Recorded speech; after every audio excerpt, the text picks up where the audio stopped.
খুব গলার অবস্থা খুব বাজে, প্রচণ্ড কাশছি। সেই কাশির মাঝে ভিডিওটা দেখলাম, প্রথমে বিলু এডিটিংটা করে দিয়েছে, কিন্তু এত বাজে এডিটিং করেছে যে তোমরা দেখবে কি না জানি না, খুবই খারাপ লাগছে। তাও বলছি বাবা, বলে তো দিতে হবে কিছু। তো বলছি যে এই শীতে তোমরা কি খাবারের কাছে চলে যেতে পারছো না, উঠে যেতে পারছো কি?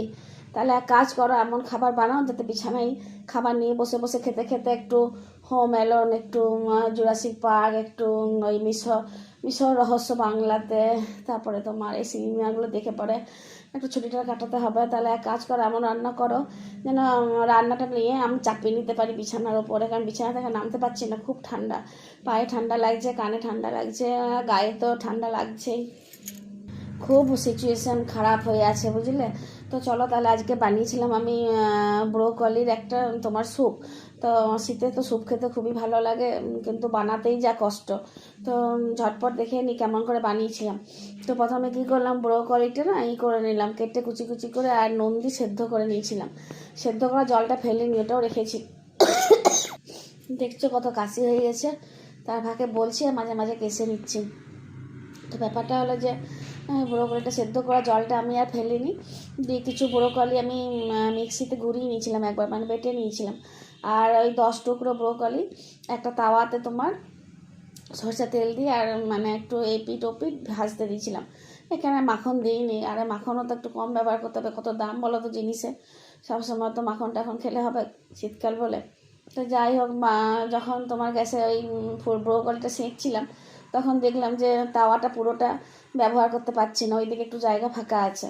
তো ওই জায়গা ফাঁকার মধ্যেই একটু মাখন দিয়ে আর রসুন কুচিগুলো ভেজে নিয়েছিলাম। তাহলে দুদিকে দুটো জিনিস করে নিলাম, একদিকে তোমার ব্রোকলি 10 টুকরো ভেজে নিলাম, একটু এপিট এপিট করে ভেজে না সেঁকে নিলাম, আর ওইদিকে রসুন কুচিগুলোও ভেজে নিলাম, দিয়ে ব্রোকলিগুলো তুলে নিলাম। আর এইদিকে যেটা পেস্ট বানিয়েছিলাম ব্রোকলির, তার সাথে কর্নফ্লাওয়ার মাখিয়ে গুলে নিয়ে আর তাওয়াতে ঢেলে দিলাম, দিয়ে ওপর থেকে এবারে স্বাদ মতো নুন চিনি সব দিয়ে বেশ ভালো করে ফুটিয়ে, আর টুকরো টুকরো মানে নামাবার আগে আর কি, টুকরো টুকরো তোমার ওই বাটার কুচি ওপর থেকে ছড়িয়ে আর পরিবেশন করলাম। তো বিশ্বাস করো, এই এত কাশি সর্দি সবারকার হয়েছে, তাতে ব্রোকলির স্যুপ আর তার সাথে ব্রোকলির এক একটা টুকরো খেতে দুর্দান্ত লাগছিল। মাখনটা রান্নার সময় দিইনি ঠিকই, কিন্তু খাবার সময় ওপর থেকে দিয়ে দিয়েছিলাম, যেটা মাখনটা মানে তেল মানে পুরোটা ব্রোকলির স্যুপের সাথে গুলে গিয়ে খেতে আরও অসাধারণ লাগছিল। তো যদি তোমরা সত্যিকারই আমাদের মতন হয়ে গেছো যে এই ঠান্ডায় আর রান্নার কাছে যেতে পারছো না চলে পড়ে,